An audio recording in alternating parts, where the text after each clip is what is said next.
나비처럼 훨훨 날아들어온 이슈 나비효과의 박지원입니다. 그동안 쉬어갔던 로봇주, 다시 트리거가 올 타이밍이 발생했는지 함께 열어보도록 하겠습니다.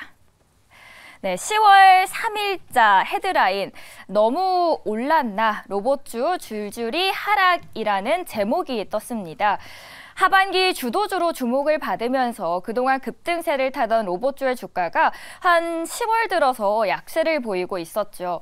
투자자분들도 로봇주가 대표적인 성장 섹터인 만큼 단기적인 변동성이 높아서 투자에 대한 피로감이 커졌을 겁니다. 아니, 상반기에 이렇게나 오르던 종목들이 왜 이렇게 내려가는 거야 하시는 기업들이 많으실 텐데, 그런데 이제 다시 그 시작의 타이밍이 왔습니다. 7가지 요인으로 한번 정리를 해봤습니다. 먼저 첫 번째, 로봇은 대표적인 성장주죠. 그래서 금리를 봐야 하는데요. 최근에 그렇게나 올라가던 금리가 쭉 내려가고 있습니다. 그리고 두 번째로는 로봇 산업은 이미 오래전부터 있어왔던 산업이지만 최근 들어서는 다시 한번 관심이 커지게 된 배경에는 노동력 부족과 인건비 상승이 자리하고 있습니다. 최저임금 시간당 10,000원 돌파를 앞둔 우리나라만의 문제가 아니고요. 중국도 시간당 2016년에 5달러에서 2020년에는 6.5달러까지 올라왔고, 멕시코랑 베트남 역시도 같은 기간에 26에서 25%씩 상승하고 앞으로는 더 오를 거라고 합니다. 로봇 필요하겠죠.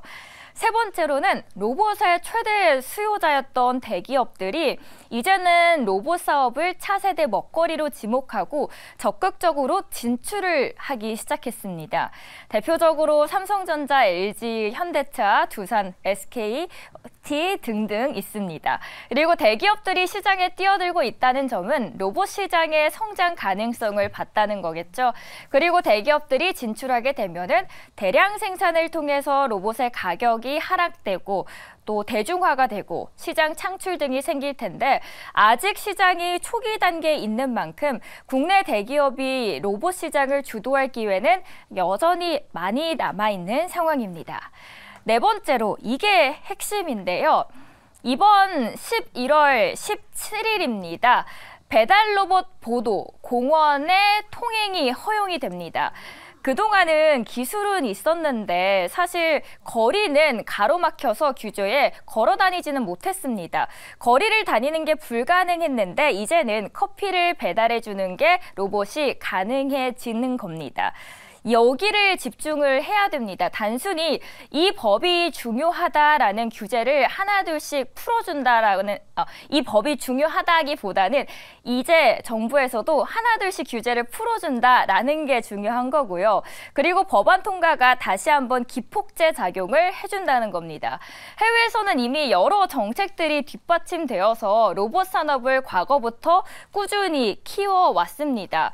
하지만 그동안 한국에서는 여러 규제들로 뒤처져 왔었는데 이제 서서히 규제가 풀리고 정부 정책이 뒷받침되어주면 우리도 그 발판이 마련되어지겠죠. 다섯 번째는 미국의 정치적인 불확실성입니다. 대선이 다가오고 있는데요. 바이든의 위치가 위태위태하죠. 트럼프의 지지도 꽤 올라오고 있습니다.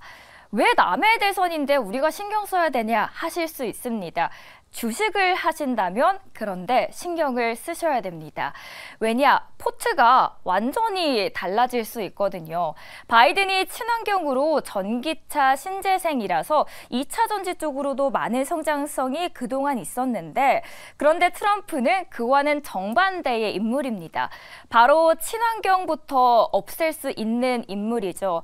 불확실성의 리스크 아무래도 줄이는 게 좋겠죠. 그런데 확실한 거는 이겁니다. 미국 내 공장이 증설되고 있고요. 리쇼어링이라고 해서 해외에 있는 공장들은 다 미국으로 끌어들이고 있습니다. 공장은 자동화 시스템으로 이뤄지는데 많은 협동 로봇의 수요가 발생을 하겠죠. 여섯 번째는 미중 갈등. 미국과 중국의 무역 분쟁으로 중국의 산업용 로봇은 상당히 높은 관세가 지금 부과가 되고 있다는 점을 들 수 있습니다. 일반적으로 미국은 산업용 로봇을 수입하면은 관세율 2.5%를 부과합니다. 한국은 FTA 협정국이기 때문에 관세가 발생하지 않죠. 한편 중국의 경우에는 2018년 미중 무역 분쟁으로 인해서 중국으로부터 이제 수입되는 특정 품목에 대해서는 한 25%의 보복 관세가 부과되고 있고 이 품목에는 산업용 그리고 협동 로봇이 포함이 되어 있습니다. 무역 분쟁이 단기간에 종료되지 않을 것이라는 점을 우리가 고려를 한다면 한국의 협동 로봇 기업들이 미국 시장에 진출하기에는 더 유리할 수 있다라는 점이고요. 마지막으로는 내년에 1월 미국 라스베이거스에서 열리는 세계 최대 IT 가전 박람회 CES 2023입니다. 한국의 위상이 한층 높아지고 있는데 한국 기업은 올해 초 열리는 CES에 미국에 이어서 두 번째로 큰 규모로 참가하고 내년에도 한 500곳 이상의 참가 기업들이 확정되어 있습니다. 여기에 기업들은 새로운 해외 고객사를 확보해서 매출 상승을 더 깨할 수 있겠죠. 그동안은 그러면은 왜 못 올랐던 걸까요? 다음 판 한번 보도록 하겠습니다. 옆나라 일본이 있었기 때문입니다. 옆나라 일본이 이 시장을 꽉 붙들고 있었어요. 여기도 일본, 여기도 일본, 그리고 여기도 일본이죠. 일본 기업들의 강세는 과거부터 현재까지도 계속되고 있는데요. 선제적으로 시장에 진입했기 때문에 선점 효과가 물론 있었고요. 과거 한 1960년대 후반 굉장히 심한 인력 부족 문제를 겪는 바람에 로봇 산업을 일찌감치 육성해온 결과라고도 보실 수 있습니다. 대표적인 게 1위로 올라와 있는 환학입니다. 그런데 이제부터는 이게 달라질 수 있다라는 겁니다.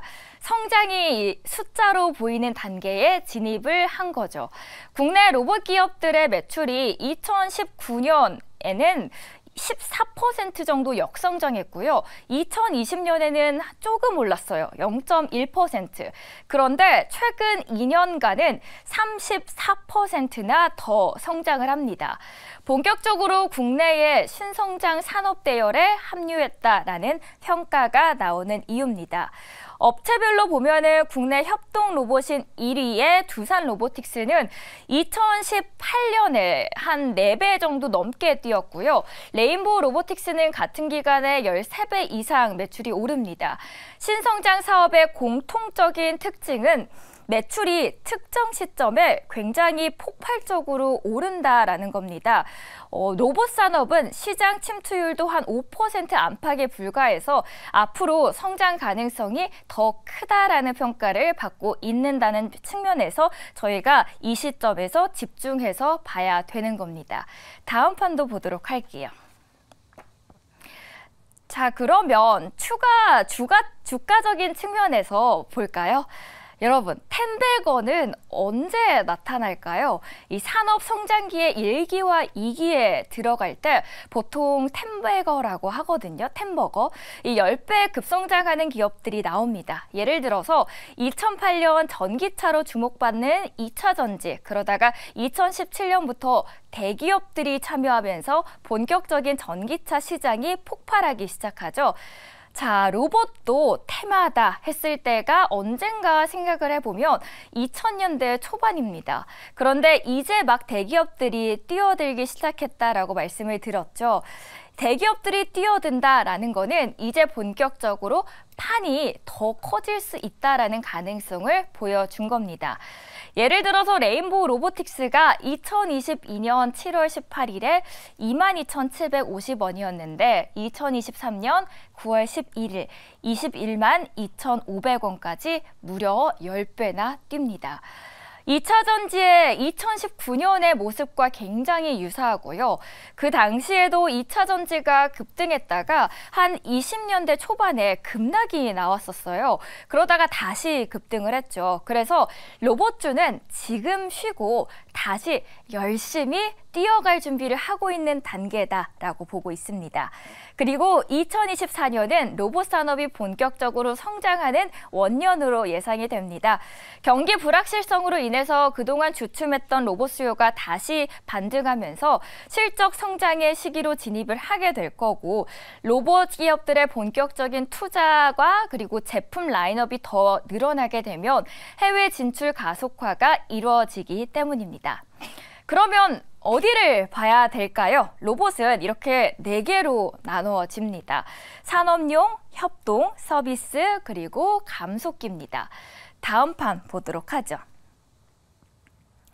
한국이 아무리 로봇을 많이 사용하는 국가라고 해도 산업용 로봇으로 봤을 때 세계에서 차지하는 로봇 수요 비중은 6% 수준이에요. 그리고 한국보다도 로봇에 대한 수요는 북미와 유럽 쪽 평균 임금이 높은 국가에서 강하게 발생하고 있는 상황이기 때문에 우리가 더 빨리 성장을 하기 위해서는 사실 해외 진출이 굉장히 빨리 필요합니다.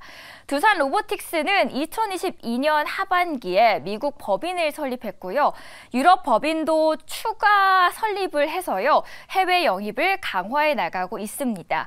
이외에도 레인보우 로보틱스도 2022년부터 해외 진출을 위한 글로벌 파트너사와 협의를 지속해 오다가 최근에는 유럽과 북미에서 주요 파트너사들과 협의를 마치고 주문 수량이 발생하기 시작했습니다. 문제는 나갔을 때 그러면은 제가 앞서서 일본 기업 화낙을 설명을 해드렸었죠. 화낙 같은 납품 레퍼런스를 보유한 신뢰도가 굉장히 높은 로봇 기업을 선호할 수 있으면 어떡하죠? 하실 수 있습니다. 그런데 희망은 협동 로봇은 이런 전통 산업용 로봇과 타겟으로 하는 시장이 다르기 때문에 레거시 기업들에게 무조건 유리하게 작용하는 시장이 아닐 수 있다는 거죠. 국내 기업들도 협동 로봇 사업을 시작한 지 4년에서 5년 정도의 시간이 흐르면서 제품 완성도를 높여왔고 다수의 납품 레퍼런스와 경쟁사 대비 더 높은 가격 경쟁력 강점을 키워왔기 때문에 충분히 승부가 가능할 것으로 예상이 됩니다. 로봇 산업 성장 동반 수혜를 볼 수 있는 곳은 두 번째로는 바로 부품입니다. 특히 감속기는 로봇의 핵심 부품입니다. 지금은 산업용 로봇을 주요 전방 산업으로 두고 있지만 장기적으로는 다족 보행 로봇과 휴머노이드에도 사용될 수 있어서 성장 잠재력이 매우 큰 시장입니다. 테슬라가 지난해 공개했던 휴머노이드 옵티머스의 스펙에도 감속기 형상의 부품을 찾아볼 수 있었고 실제로 레인보우 로보틱스의 사족 보행 로봇에도 12개의 감속기가 활용되기도 했습니다. 대표적인 기업으로는 SPG와 SBB테크의 경우에도 모두 2023년 감속기 생산 카파를 5만 대로 확장해서 수요 증가에 대비를 하고 있고요. 통상 감속기 테스트가 한 1년에서 2년 정도가 소요되는 점을 고려하면 올해 일부 테스트가 종료가 되고 양산 물량 확정으로 이어질 가능성이 있는데요. 양산 확정 여부가 올해의 주가 방향성을 결정을 할 수 있겠죠. 그래서 이 부분도 함께 체크를 해주시면 좋겠습니다. 대기업들도 전쟁을 벌이면서 각각 뛰어들고 있습니다. 삼성전자, LG전자, 현대차, 두산 이외에도 많거든요. 먼저 삼성전자는 로봇에 대한 진심을 지난해 운동 보조 장치와 관련해서 한 10건의 특허를 공개했고요. 3월에는 보핏 상표 등록을 출원해서 작년인 삼성봇이라는 이름으로 미국이랑 캐나다 특허청에 상표 등록을 했습니다. 이런 활동들은 삼성전자가 웨어러블 로봇 분야에서 기술력을 강화하고 시장을 빨리 선점하기 위한 전략의 노력으로 볼 수 있겠죠. 최초의 웨어러블 로봇 보핏, 이 삼성전자가 세계 최초로 보조 웨어러블 로봇을 내년에 출시할 예정인 만큼 관심이 모아지고 있습니다. 이렌시스와 SBB테크 보이실 텐데요. 삼성 웨어러블 로봇의 보핏의 감속기를 공급하기도 했고요. 말씀드렸듯이 감속기는 로봇 원가의 한 30에서 40%를 차지하는 핵심의 소모성 부품이기 때문에 앞으로 보핏을 시작으로 돌봄 로봇, 상호작용 작용 로봇, 가사 보조 로봇처럼 순차적으로 삼성 로봇이 출시될 때마다 최대의 수혜주로도 언급이 될 수 있는 기업들입니다. 인탑스도 삼성 웨어러블 로봇의 프로젝트에서 부품 조달부터 생산 조립 과정을 종합적으로 제공하는 위탁 생산 협력사이라서 지난해부터 삼성전자의 웨어러블 로봇 생산과 관련해서 시범 테스트까지 진행했을 정도라서 준비를 끝마치고 있고요. 삼성전자도 올해 초에는 로봇 벤처 레인보우 로보틱스에 이례적으로 한 580억 규모의 지분 투자를 단행했죠. 레인보우 로보틱스는 협력 로봇 분야에서도 후발 주자로 꼽히긴 해도 이족 보행 로봇 기술은 세계 최고 수준으로 알려져 있습니다. 최근에 그리고 아진엑스텍도 많이 올랐는데 삼성전자의 산업용 로봇 납품 이슈도 있었다는 점 참고해 주시면 되겠습니다. 여기는 있지 않지만 두산도 있습니다. 글로벌 로보틱스 회사를 꿈꾸다가 두산은 국내 최대의 협동 로봇 기업인 두산 로보틱스의 지분 91%를 보유하고 있는데요. 두산 로보가 2년 만에 미국의 CES를 참가합니다. 내년 1월이죠. 마이크로소프트와 함께 만든 비밀 병기를 꺼내든다고 하는데요. MS와 같이 협업을 해서 GPT 협동 로봇 솔루션의 프로토타입을 선보인데요. 두산 로보틱스는 이번 CES를 참가를 해서 협동 로봇의 주 무대인 북미 쪽으로 새로운 고객사를 확보해서 매출을 더 올릴 것으로 보여서 여기서도 더 주목을 해야 하는 포인트입니다. 이번에 CES 2024 기조연설에는 HD 현대 로보틱스에서도 하는데 최근에 협동 로봇 점유율 세계 2위 기업인 대만의 테크맨 로봇과 전략적인 협력 관계를 맺어서 화제가 되기도 했습니다. 이 외에도 로보티즈가 보이는데 국내로 배송 로봇 업계를 이끄는 주요 플레이어 가운데 하나로 인정받고 있습니다. 오프닝에서 제가 언급했던 이 법안 통과에 관련된 직접적인 수혜주로 언급이 되고 있어서 이 기업도 한 번쯤 눈여겨보시면 좋을 것 같습니다. 국내 주요 기업들의 로봇 산업에 대한 관심 증가가 되고 있는데 중장기적으로도 기회 요인이 될 것 같습니다. 이렇듯 이번 법안 통과가 다시 한번 기폭제가 되어서 잠잠했던 이 로봇주들을 다시 일깨워서 이 시점에서 다시 한번 관심을 가져보면 어떨까 하고 가져와 봤습니다. 오늘의 이슈 나비효과 이렇게 로봇주로 정리를 해보도록 하겠습니다. MC님들 네. 오늘은 주제가 로봇이었습니다. 네네. 너무 어려웠어요. 어려워요, 진짜. 로봇주 혜리님 어떻게 보셨습니까, 혜리 NC님? 로봇이요. 시간이 정말 많이 지나면 네. 사람보다 로봇이 더 많겠다라는 생각도 약간 들고요. 그리고 아까 저는 신기했던 게 배달 로봇이 이제 곧 생긴다고 하는데 글쎄요. 이게 약간 배달 로봇이 어떻게 생겼는지 모르겠는데 어떻게 생겼죠? 배달 로봇이요? 네모나게 이렇게 막 네. 우리 막 음식점에 다녀요? 있는 거하고 네. 비슷한 거. 그러니까 근데 네. 그게 너무 저는 실패할 것 같아요. 이런 시선 좋다. 왜냐면 사람들, 그러니까 너무 착한 사람만 있는 게 아니니까 예. 사실 막 술 취한 사람도 있을 거고 특히나 밤에 배달을 많이 시킬 때 예. 치거나 맞거나 막 가져가거나 이렇게 되면 어떡해요. 그래서 너무 그게 약간 좀 신기한 거예요. 전 오. 머리로 그려지는 상상이 그렇게 돼서 네, 앞으로 한번 뭐 재밌겠네요. 예. 이런 사례가 미국에서 있었던 게 진짜요? 미국에서는 이게 실행되고 있거든요. 네. 근데 배달을 하는 과정에서 로봇이 움직여가지고 이게 엎어진 거예요. 근데 이거를 업주도 책임을 질 수 있는 이게 법이 만들어져 있는 것도 아니고 그렇다고 우리가 시켰는데 돈을 낸 사람이 이걸 억울하게 마시는 입장도 좀 억울하잖아요. 그러네요. 근데 책임을 누가 져야 될지에 대해서 어떤 일정한 법이 만들어지지 않아서 거기에 대한 논란이 꾸준히 있긴 합니다. 황봉 네. MC님, 로봇주 최근에 지지부진했는데 다시 한번 뛰어오를 수 있을까요? 저도 이제 그게 좀 고민이에요. 그러니까 두산 로보틱스 상장과 함께 좀 요즘 조금 이제 시세를 좀 내고 있는데 그래도 사실 저는 로봇에 대해서 공부하면 좀 가까운 것 같으면서도 좀 먼 미래인 것 같아요. 너무 공감돼요. 예, 먼 미래인 것 같아서 정말로 이 기업들이 실질적으로 크게 지금 돈 버는 기업은 없거든요. 그러니까 이 돈 버는 때까지 기다릴 때 분명히 여기서는 그 기대감으로 상승도 있고 하락도 있을 것 같아요. 그래서 투자하시는 분들이 지금 로봇의 먼 미래보다는 지금 어떤 이슈를 통해서 오를 수도 있고 또 내릴 수도 있기 때문에 그걸 잘 이용해서 좀 트레이딩 입장에서 좀 접근하는 게 어떨까. 그러니까 미래의 먹거리는 확실한 건 맞는데 아직까지도 좀 의문이 드는 것들은 없지 않아 좀 있습니다. 네. 이화진 과장님. 네. 그 이슈에 대해서 말씀을 해주셨어요. 황봉 MC님께서. 그 이슈가 제가 오프닝 첫 면에서 한 7가지로 요약을 해드렸는데 이 시점에서 저희가 눈여겨봐도 좋다라고 보실까요?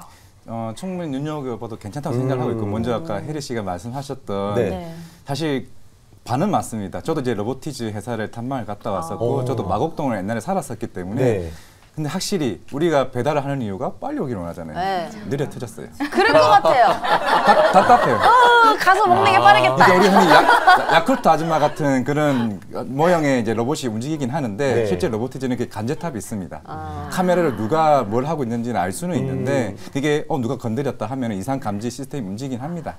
하고는 있는데 과연 이게 현실화 될 건지에 대한 여부는 진짜 그동안 주가가 올라왔던 거는 정책적인 모멘텀이지 실제로 이 회사는 연간 돈을 벌어봐야 100억, 200억밖에 못 벌어요. 과연 이게 실제로 했어가지고 과연 될까?에 대한 의문점. 그래서 좀 제가 봤을 때는 이런 회사들 같은 경우는 좀 정책적인 모멘텀이 조금 그거 말고는 실제로 이게 실현화될지는 조금은 대신에 실내 로봇 같은 경우는 호텔이나 병원 아니면 공공기관에서 쓰고는 있어요.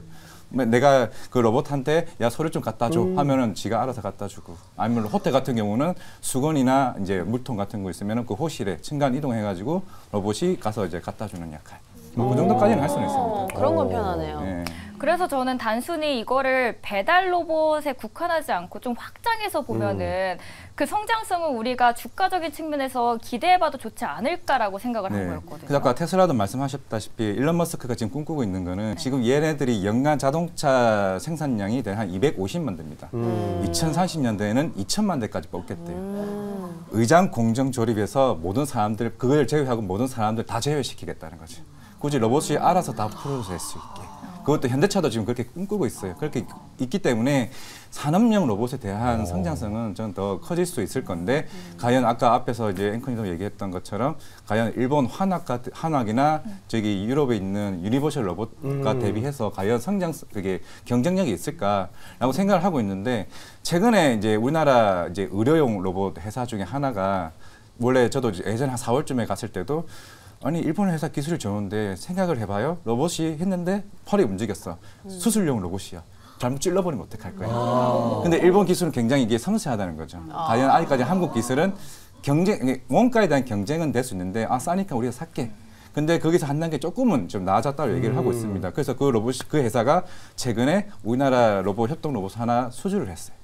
그만큼 우리나라 기술도 생각보다 조금 많이 올라왔다고 좀 볼 수 있을 것 같습니다. 두산 로보틱스의 봄날을 기다리시는 분들 굉장히 많거든요. 맞아요. 앞에 5자 언제쯤 찍힐까요?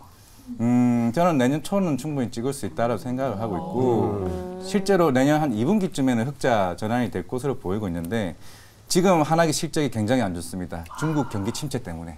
왜냐하면 중국이 로봇 생산에서 수요가 굉장히 많고 기술력은 일본이 높기 때문에 실제로 내년까지 2025년까지 중국은 로봇에 대한 전 세계 글로벌 1위 생산이나 기술력을 가지려고 돈을 엄청나게 풀고 있어요. 그래서 일본 로봇을 수입을 해서 얘 어떻게 만들었지 하면서 계속 기술을 계속 빼오고 있는 좀 상황이고 만약에 여기서 2025년에 분위기가 바뀐다고 하면은 지금 제가 봤을 때 두산 로보틱스가 지금 다른 환학이나 다른 여러 나라 로봇 그 라인업보다 두산 로보틱스가 훨씬 많습니다. 과연 이 라인업에서 과연 경쟁력이 생긴다고 하면은 지금 유로메카도 결국에는 원가 경쟁력을 계속 지금 노력을 하고 있거든요. 인건비 대비해서 비싼데 지금 사겠어요. 그냥 중국이나 미국에서. 그런 측면에서는 두산 로보틱스가 내년에 한 북미 쪽이나 이제 중국 쪽에 진출하게 되면은 좀 분위기가 좀 달라질 수 있지 않을까 생각하고 있습니다. 황봉현 씨님, 네. 두산 로보틱스, 레인보우 로보틱스. 엄마냐 아빠냐. 야. 원픽은 일단 두 기업의 공통점은 네. 뒷배경이 있다라는 거죠. 그죠? 레인보우 로보틱스 같은 경우는 이제 삼성이 뒤에 있고요. 두산 로보틱스는 뭐 말 그대로 두산이 있거든요. 그래서 저도 이게 이제 부채도사한테 물어봐야 될 것 같은 느낌이에요. 이게 1위는 레인보우 같기는 하지만 그래도 전 세계 협동 로봇은 또 두산 로보틱스가 한 4위 정도 하고 있거든요. 이런 거 보면 또 두산으로 넘어가기 때문에 이럴 때는 고민할 필요 없습니다. 둘 다 사요. 바스켓으로 그냥 담아버려. 그리고 한번 가자고요. 예. 근데 네. 주가적인 부담은 레인보우 로보틱스가 아까 얘기했던 10배 정도 올랐다가 좀 조정을 받았잖아요. 그나마 그 두산 로보틱스 같은 경우도 조금 높긴 높은데 그래도 두산 쪽으로 약간은 조금 더 기울어지지 않을까 하는 생각이 좀 듭니다. 예. 이화진 과장님은 어떤 선택을 내리시겠습니까? 저는 두산 로보틱스. 야, 나도 잘 선택했다! 야! 어떤 이유 때문이죠? 물론 아직 뭐 레인보우 로보틱스도 두산 로보틱스도 마찬가지겠지만은 금방 제가 말씀드렸던 것처럼 생각보다 라인업이 두산 로보틱스는 좀 준비가 잘 되어 있는 좀 상황이고 두산 계열사가 이미 중국 쪽에 이제 건설 기계나 이쪽에 진출이 많이 되어 있었기 때문에 좀 시너지 효과는 나올 수 있는데 레인보우 로보틱스 같은 경우는 아직까지는 삼성전자 말고는 다른 쪽에 대한 진출의 성장성에 대한 부분이 중장기적으로 봤을 때는 두산 로보틱스가 더 빨리 움직일 것 같다 생각을 하고 있습니다. 네. 저 질문 하나만 해도 될까요? 네, 이화진 과장님한테? 당연하죠. 그리고 이제 로봇이 지금 아까 박지원 아나운서가 얘기를 해주셨잖아요. 뭐 산업 로봇도 있고 협동 로봇도 있고 서비스 로봇도 있고 물류 로봇도 있고 휴머노이드 막 다 있어요. 이 중에 그래도 이제 돈을 벌 수 있는 게 똑같이 벌진 않을 것 같거든요. 네. 먼저 벌고 좀 숫자가 먼저 찍혀서 좀 투자자들이 요 종목이 오히려 더 빨리 가겠다라고 생각하는 로봇은 어떤 게 있는지. 원래 올해 상반기 지나서까지는 스마트 팩토리 있죠. 스마트 팩토리. 왜냐하면 2차 전지가 이제 내년 내후년에 미국 쪽에서 예. 본격적으로 나오고 있으니까 수주도 소식 T 로보틱스도 이제 SK온 쪽에 계속 수주를 받았습니다. 결국에는 자동화되는 시스템을 계속 만들어 가야 되는 흐름이기 때문에 예. 포스코 DX도 마찬가지였고 T 로보틱스도 마찬가지고 결국에는 물론 지금 경기가 안 좋으니까 2차 전지가 좀 그런 흐름 때문에 안 좋아지긴 했습니다만은 25년, 26년 이 시점을 봤을 때는 내년, 내후년에 수주 모멘텀이 가장 많은 쪽이 스마트 팩토리이고 그 다음이 수술용 로봇. 뭐 아까 큐렉소도 마찬가지겠지만 큐렉소는 이미 흑자가 나고 있고 계속 역대급 실적이 나오고 있습니다. 그리고 걔네들은 2025년에 북미 쪽이나 일본에 진출할 것으로 보이고 있기 때문에 이미 진행이 되고 있고 FDA 승인만 남아 있는 상태라서 그쪽은 되지만은 나머지 협동 로봇 같은 경우는 사실 시장 규모가 10조, 20조밖에 되지 않는 상황이고 우리가 흔히 말하는 커피숍이나 피자 물론 누르메카가 교촌치킨에 이제 전국적으로 한다고 하지만은 그게 얼마만큼 사실 실적이 나겠어요. 결국에는 중국이나 전 세계 시장을 나가줘야 조금 돈을 훨씬 더 많이 벌 수 있는 상황이기 때문에 지금 상황은 그렇다 말씀드리겠습니다. 저 질문 하나 더 해도 돼요? 네. 이화진 과장님 나왔으니까 다 하고 싶어. 이번에 또 삼성이 이제 보핏을 네. 내년 상반기에 이제 공개를 하겠다고 하고 임원들은 지금 사용을 하고 있잖아요. 네. 예, 그거 어떨 것 같아요? 저는 이제 뭐 항상 저도 얼리 어댑터 기준으로 해서 항상 삼성전자에서 새로운 물건들이 나오면 예. 항상 원 시리즈부터 납니다. 네. 막 갤럭시 폴드도 마찬가지로 항상 했는데 항상 초반 기기들 같은 경우는 항상 그냥 테스트 겸 그게 실적에는 크게 영향은 제가 봤을 때 미치지 않을 것으로 보이고 있고 결국에는 저는 이게 가정용에 대한 로봇에 대한 기대감이 굉장히 큰데 근데 그런 얘기가 있었습니다. 로봇 같은 경우는 이게 규제가 이게 풀려야 돼요. 왜냐하면 벽에 부딪힐 수도 있고 사람에 때릴 수도 있고 그렇죠. 이게 아직까지 규제가 안 풀렸기 때문에 이 시장 자체가 진출하기 아직까지는 벽이 많기 때문에 LG전자도 마찬가지고 삼성전자도 마찬가지고 그러다 보니까 이제 웨어럴 로봇 쪽으로 지금 하고 있는 것 같은데 조금은 시간이 걸릴 것 같아요. 그래서 제가 레인보우보다는 두산 로보틱스가 돈을 더 빨리 벌 수 있을 것 같아요. 저 하나만 더 해도 되겠어요? 아니, 근데 보핏을 봤어요.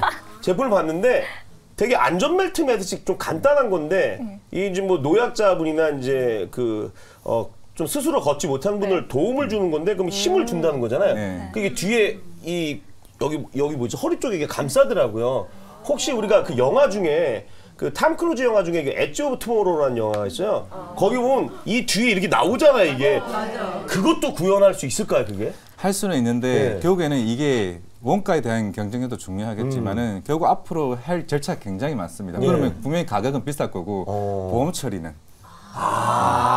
결국 보험 처리가 제일 중요한 이슈이기 때문에 그게 또 몇 년이 걸리거든요. 근데 큐렉스 아까 말씀했지만 큐렉스는 실제로 병원에 있는 우리가 재활 로봇 같은 경우는 네네. 이미 작년에 건강보험 그거를 받았습니다.